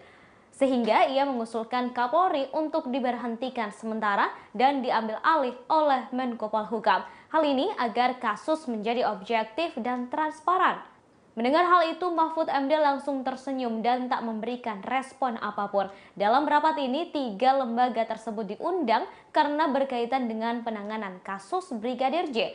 Wakil Ketua Komisi 3 DPR Ahmad Syahroni mengatakan rapat ini digelar karena Komisi 3 DPR perlu untuk mencari informasi terkait kasus ini. Sebelumnya, Wakil Ketua Komisi 3 DPR Adis Kadir mengatakan pihaknya ingin mengetahui sejauh mana penanganan kasus kematian Brigadir J. Sebelumnya, Wakil Ketua Komisi 3 DPR RI Adis Kadir mengatakan pihaknya ingin mengetahui sudah sejauh mana penanganan kasus kematian Brigadir J. Supaya jangan ada gelap-gelap. Yang kedua, udah betul Pak Mahfud, ada tersangka baru. Yang penting siapa? Kan gitu Pak. Kita nggak percaya polisi. Polisi kasih keterangan kita kepada publik, publik kita ini udah ditipu juga kita ini kan, kita dibohongin. Sebab kita ini hanya baca melalui medsos Pak Mahfud dan keterangan resmi dari Mabes. Kita tanggapi ternyata salah. Jadi publik dibohongi oleh polisi. Maka mestinya Kapolri diberhentikan sementara, diambil alih oleh Menko Polhukam untuk menangani kasus ini supaya objektif dan transparan. Itu Pak Ketua. Terima kasih. Anggota Komisi 3 DPR RI fraksi Partai Demokrat Benny Kaharman mengusulkan Kapolri dinonaktifkan. Benny mengusulkan agar Kapolri Jenderal Listio Sigit Prabowo dinonaktifkan dan diambil alih oleh Menko Polhukam Mahfud MD. Hal itu disampaikan Benny dalam rapat bersama Komisi 3 DPR RI yang diikuti oleh Mahfud MD, Kompolnas, LPSK, dan Komnas HAM. Rapat bersama tersebut digelar pada hari ini dan ditayangkan secara langsung melalui channel YouTube DPR RI. Usulan itu dibuatnya karena Polri dinilai telah membohongi publik dalam penanganan kasus Brigadir J. Salah satu contohnya adalah di awal kasus, Polri mengatakan bahwa terjadi baku tembak dalam kasus tewasnya Brigadir J. Namun kemudian Kapolri mengungkapkan bahwa tidak terjadi baku tembak dalam peristiwa itu. Oleh karenanya, Benny menyampaikan perlu dilakukan penonaktifan terhadap Kapolri agar dapat mengembalikan kepercayaan publik. Menurut Benny, Kapolri sebaiknya diambil alih oleh Menko Polhukam Mahfud MD agar kasus dapat ditangani secara objektif dan transparan. Komnas HAM membeberkan cara Irjen Verdi Sambo dalam merancang obstruction of justice atau menghalang-halangi penyidikan tewasnya Brigadir J. Ketua Komnas HAM Ahmad Taufan Damanik mengungkap cara Verdi Sambo merancang hal itu. Informasi itu didapatkan dari Verdi Sambo saat Komnas HAM memeriksanya di Makobrimob Jumat 12 Agustus 2022. Mantan Kadif Propam Polri Irjen Verdi Sambo mengakui dirinya adalah otak di balik pembunuhan berencana Brigadir J. Verdi Sambo juga merancang penghalangan penyidikan. Verdi juga mengondisikan orang-orang yang menjadi saksi kunci untuk memberikan keterangan sesuai skenario, seperti seolah-olah sang istri menjadi korban pelecehan di rumah dinas. Setelah itu, ia menghilangkan barang bukti, menelepon sejumlah pihak termasuk petugas-petugas provos. Pemeran figuran ini melibatkan berbagai personel dari divisi dan kesatuan di antaranya Propam Polri, Bareskrim, Polda Metro Jaya, Puslap 4 hingga Polres Metro Jakarta Selatan. Dikutip dari tribunnews.com, Senin 22 Agustus 2022, mereka dilibatkan oleh Ferdi pasca eksekusi Brigadir J di rumah dinas. Orang-orang yang pertama kali datang ke TKP rumah dinas adalah bawahan Ferdi Sambo di Propam Polri. Mereka mengetahui TKP awal dan termasuk mengevakuasi Brigadir J ke Rumah Sakit Polri Kramat Jati. Dalam konteks obstruction of justice, mereka yang terlibat berlaku tidak profesional saat olah TKP, di antaranya menghilangkan barang bukti, merusak, dan sebagainya. Saat ini sudah ada 83 polisi yang diperiksa dalam kasus ini. 35 diantaranya direkomendasikan dikurung di tempat khusus.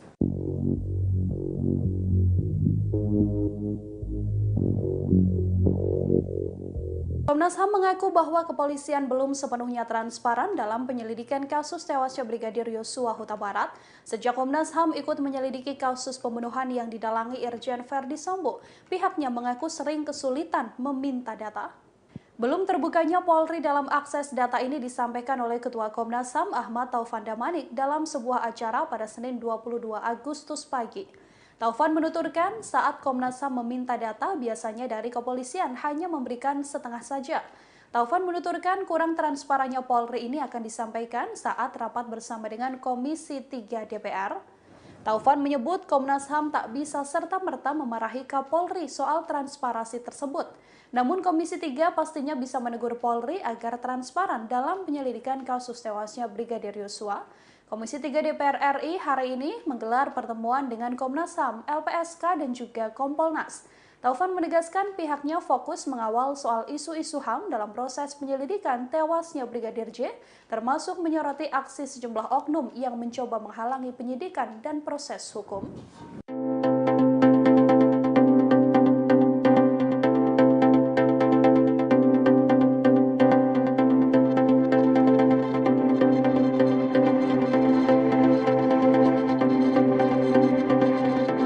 Rekaman CCTV yang ditemukan penyidik di rumah Irjen Ferdi Sambo menjadi barang penting dalam mengungkap kasus Brigadir J. Namun ahli digital forensik Abimanyu Wahyu Wijayat menemukan adanya kejanggalan dalam rekaman tersebut. Utamanya pada rekaman CCTV dari garasi rumah Ferdi Sambo. Abimanyu juga mengatakan bahwa kemungkinan rekaman CCTV sudah disalin dan harddisknya dirusak. Dirinya yakin bahwa rekaman CCTV tersebut sudah disalin di sebuah komputer. Dirinya mengatakan selama ini keberadaan data rekaman CCTV di rumah Irjen Ferdi Sambo tidak diketahui. Menurut keterangan polisi, CCTV rusak akibat tersambar petir. Sedangkan perangkat digital video recorder atau DVR kamera CCTV di pos satpam dekat TKP disebut diambil oleh polisi. Namun kini rekaman CCTV di rumah Irjen Ferdi Sambo berhasil ditemukan tim SUS. Abimanyu menyebut kemungkinan yang rusak adalah kontrolernya saja, sedangkan harddisk CCTV-nya dapat dipulihkan. CCTV terkait peristiwa pembunuhan Brigadir J menjadi satu dari beberapa barang bukti penting yang disita pihak kepolisian. Rekaman CCTV vital dari rumah pribadi Ferdi Sambo bahkan telah beredar di media massa. Ahli digital forensik Abimanyu Wahyu Wijayat menyebut video CCTV yang beredar itu sudah diedit.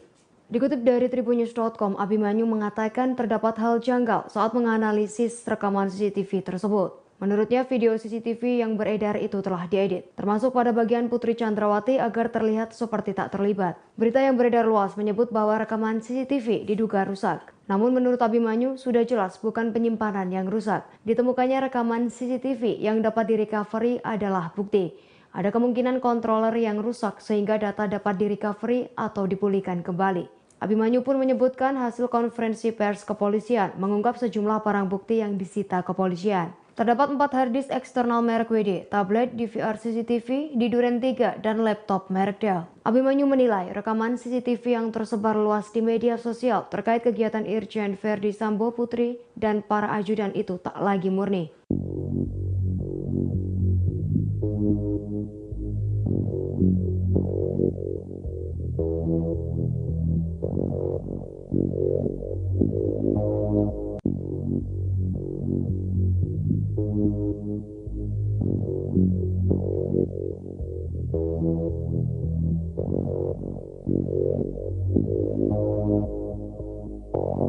Ahli digital forensik menduga ada yang telah menyalin atau membackup CCTV di TKP tewasnya Brigadir Yosua Huta Barat sebelum dirusak. CCTV yang kini beredar diakuinya juga sudah melalui proses editing hingga cropping dan diduga untuk menutupi fakta-fakta penting. Ahli digital forensik Abimanyu Wahyudayat menuturkan ada dua kemungkinan sehingga kepolisian berhasil mendapatkan DVR CCTV yang sebelumnya disebut telah hilang. Menurutnya kemungkinan pertama yakni karena perangkat yang rusak bukan hard disk atau perangkat penyimpanan sehingga datanya bisa dipulihkan kembali. Sementara kemungkinan kedua, CCTV atau DVR yang dihilangkan atau dirusak sedianya sudah dicadangkan atau telah di-backup oleh seseorang ke perangkat lain. Menurut Abimanyu, rekaman CCTV dari garasi rumah yang merekam kegiatan Verdi Sambo dan sang istri serta ajudan sudah tidak murni karena telah diedit. Beberapa dugaannya yakni dari kendaraan yang terkompresi, kemudian resolusi layar yang ditampilkan 1:1, padahal biasanya resolusi CCTV yakni 4:3 atau 16:9.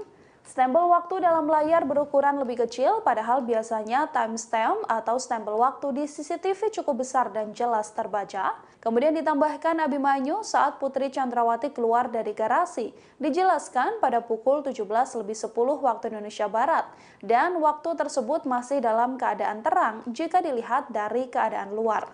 Kemudian pada pukul 17:23 waktu Indonesia Barat, Putri Chandrawati yang sudah berganti pakaian dan keadaan di luar pun sudah menjadi gelap. Padahal untuk wilayah Jakarta saja, waktu tersebut biasanya masih menunjukkan kondisi yang cukup terang.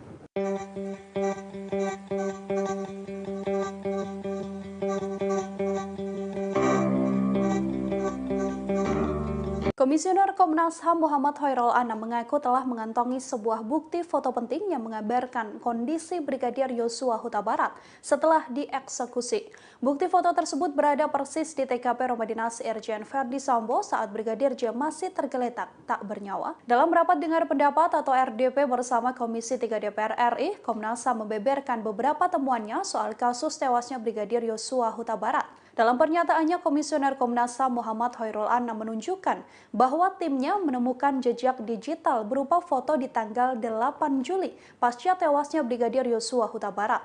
Meski begitu, ia tak bisa menunjukkan foto tersebut pada publik atau seluruh anggota Komisi 3 karena ditakutkan akan mengganggu penyidikan yang dilakukan oleh kepolisian. Saat sejumlah anggota Komisi 3 meminta agar foto tersebut ditunjukkan secara tertutup, Anam juga kembali menegaskan bahwa ia hanya bisa menunjukkan pada beberapa orang perwakilan saja. Diungkapkan oleh Anam, dalam foto tersebut menunjukkan secara jelas bagaimana posisi jenazah Brigadir Yosua Huta Barat sesaat seusai tewas karena diberondong 5 tembakan oleh para tersangka. Foto tersebut persis bertempat di Duren 3 Kompleks Polri, Rumah Dinas Irjen Verdi Sambo. Diungkapkan oleh Anam, selain mendapatkan foto tersebut, ia juga mendapatkan jejak digital penting terkait perintah untuk menghilangkan barang bukti. Dengan adanya bukti jejak digital tersebut, Anam meyakini bahwa memang telah ada upaya perusakan barang bukti di TKP tewasnya Brigadir Yosua Huta Barat. Dari cyber ini, dari rekam jejak digital ini, foto tanggal 8 di TKP. Nah, nggak bisa dibuka di sini, mohon maaf, biar nggak mengganggu proses penyidikan di kepolisian nanti. Ini nanti juga akan kami rekomendasikan kepada kepolisian.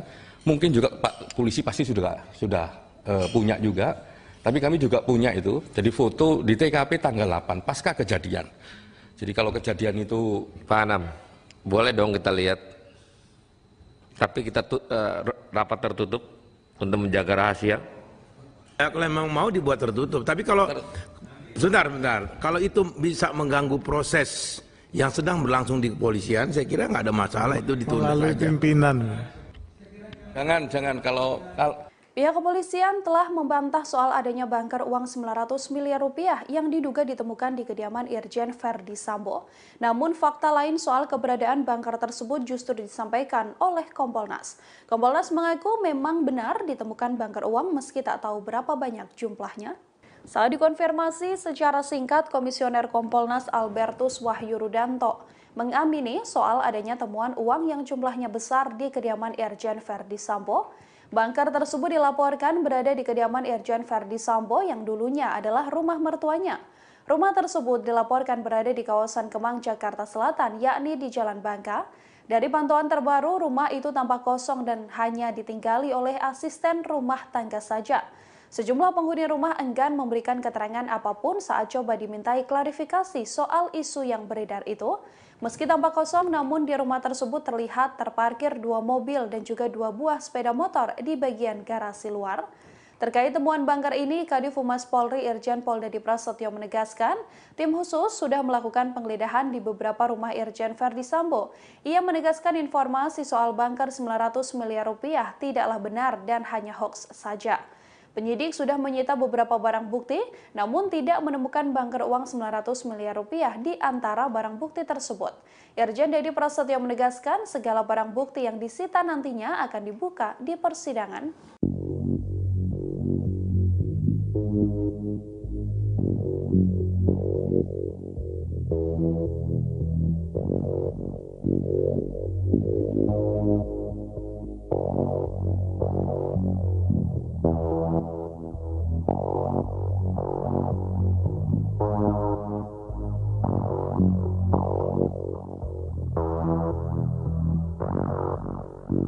Sebelumnya dikabarkan staf LPSK sempat disodori amplop coklat oleh Verdi Sambo pada 13 Juli 2022 lalu saat memeriksa Sambo dan Putri Chandrawati. Saat itu staf LPSK sedang bertugas karena Putri meminta perlindungan serta mengaku sebagai korban pelecehan Brigadir J. Kini petugas LPSK yang disodori amplop tersebut dimintai keterangan oleh Lembaga Anti Rasuah atau KPK Senin 22 Agustus 2022. Pemeriksaan itu dibenarkan oleh Wakil Ketua LPSK Susi Laning Tias. Susi mengatakan anggota yang dijadwalkan dimintai keterangan adalah staf LPSK yang saat itu bertugas melakukan pemeriksaan terhadap Putri di kantor Divisi Propam Polri.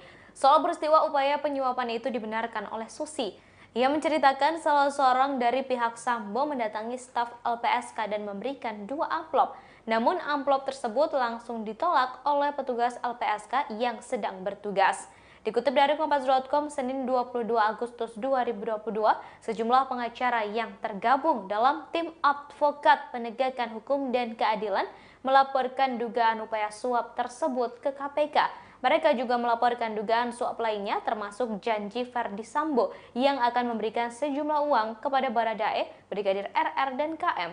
Diketahui Verdi Sambo berjanji memberikan 1 miliar rupiah untuk Baradae, 500 juta rupiah untuk Brigadir RR, dan nominal yang sama akan diberikan kepada KM. Tim dokter forensik mengungkapkan hasil otopsi ulang jenazah Brigadir C pada hari ini. Hasil otopsi ulang jenazah Brigadir C disampaikan oleh Ketua Tim Forensik Otopsi Ulang Brigadir C Ade Firmansyah. Dirinya menyampaikan ada 5 luka tembak masuk dan 4 luka tembak keluar di tubuh Brigadir C, yang mana berarti terdapat 1 peluru yang bersarang dalam tubuh Brigadir C.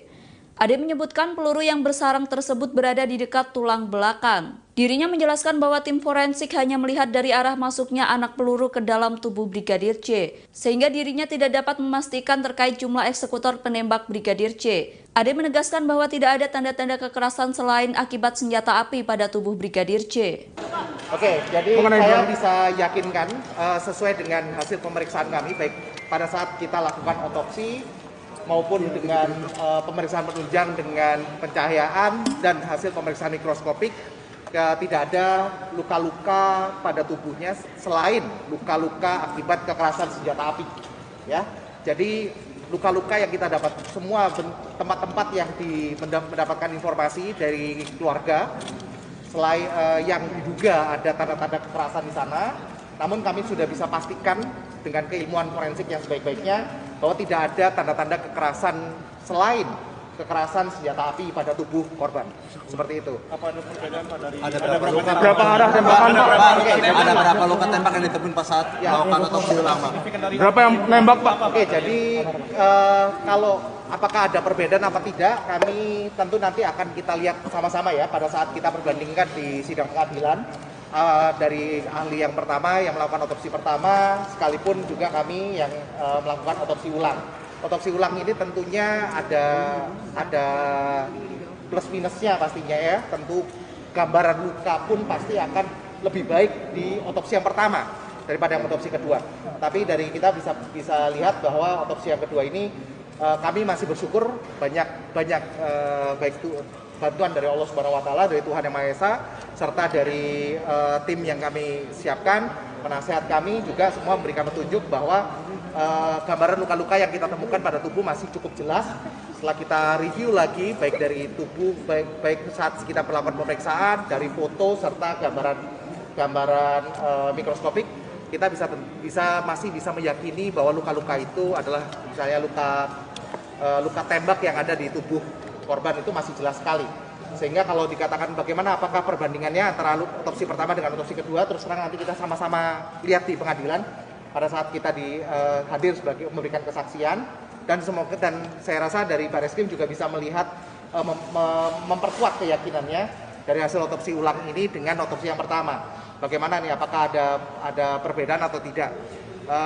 Yang jelas kami melihat bahwa pada otopsi kedua ini luka-luka yang ada itu jelas masih bisa kita identifikasi, baik itu sebagai luka tembak masuk maupun ada yang sebagai luka tembak keluar. Ada dua arah tembakan dari depan dan belakang, Pak. Itu siapa, Pak? Kira-kira siapa, apakah yang menembak, berapa, Pak? Kita melihat bukan arah tembakan, forensik ya. Forensik tidak melihat arah tembakan, tetapi arah masuknya anak peluru. Arah masuknya anak peluru kita lihat ada 5 luka tembak masuk dan 4 luka tembak keluar. Seperti itu. Dan itu memang bisa kita jelaskan dari hasil pemeriksaan lain, termasuk hasil pemeriksaan kami, kita bisa jelaskan sekali bagaimana arah masuknya anak peluru itu ke dalam tubuh korban, serta bagaimana dia secara sesuai dengan lintasannya, dia akan keluar dari tubuh korban. Berarti kira-kira berapa penembak, Pak? Masuknya di mana aja, Pak? Jadi kalau berapa penembak saya tidak bisa jawab. Kami bukan saksi mata, tapi memang dari luka-luka yang ada itu tadi, ada 5 luka tembak masuk dan 4 luka tembak keluar. Persatuan Dokter Forensik Indonesia atau PDFI memastikan Brigadir Yosua Huta Barat atau Brigadir J tidak mengalami penganiayaan sebelum tewas. Kematian Yosua dipastikan karena kekerasan senjata api atau penembakan. Dari hasil autopsi, ada 2 luka fatal yang menyebabkan kematian Brigadir Yosua. Hasil autopsi kedua terhadap Brigadir J disampaikan oleh Ketua Tim Dokter Forensik Ade Firmansyah pada Senin 22 Agustus. Ade menerangkan tewasnya Yosua di rumah dinas Irjen Verdi Sambo karena penembakan. Ia menjelaskan tim forensik tak menemukan luka kekerasan lain selain luka senjata api di tubuh Yosua. Dijelaskan olehnya, dari pemeriksaan ditemukan 5 luka tembak masuk dan 4 luka tembak keluar. Ini artinya ada 1 peluru yang bersarang di tubuh Yosua sesaat setelah tewas. Menurut Ade, peluru tersebut bersarang di dekat tulang belakang. Ade berujar dari 5 tembakan tersebut 2 diantaranya fatal dan menyebabkan kematian. 2 tembakan tersebut berada di kepala dan dada korban. Terkait dengan autopsi ini, Ade memastikan pihaknya tak mengalami tekanan dari manapun. Jadi saya bisa yakinkan sesuai dengan hasil pemeriksaan kami, baik pada saat kita lakukan otopsi maupun dengan pemeriksaan penunjang dengan pencahayaan dan hasil pemeriksaan mikroskopik, tidak ada luka-luka pada tubuhnya selain luka-luka akibat kekerasan senjata api. Ya, jadi luka-luka yang kita dapat semua tempat-tempat yang mendapatkan informasi dari keluarga, selain yang diduga ada tanda-tanda kekerasan di sana. Namun kami sudah bisa pastikan dengan keilmuan forensik yang sebaik-baiknya bahwa tidak ada tanda-tanda kekerasan selain kekerasan senjata api pada tubuh korban. Seperti itu. Hasil otopsi ulang jenazah Brigadir J rencananya akan diungkap pada hari ini. Tim dari Persatuan Dokter Forensik Indonesia akan mengumumkan soal hasil otopsi ulang jenazah Brigadir J. Dari hasil otopsi ulang tersebut diketahui dapat membuktikan berapa jumlah eksekutor penembak Brigadir J.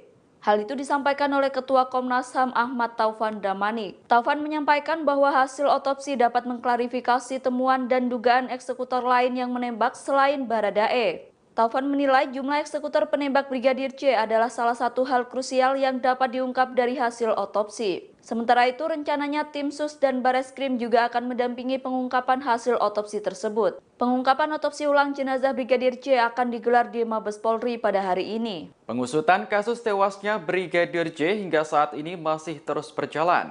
Rencananya hasil otopsi kedua jenazah Brigadir J akan diumumkan pada Senin 22 Agustus hari ini. Selain itu, Komisi 3 DPR juga akan memanggil Komnas HAM, Kompolnas, dan Lembaga Perlindungan Saksi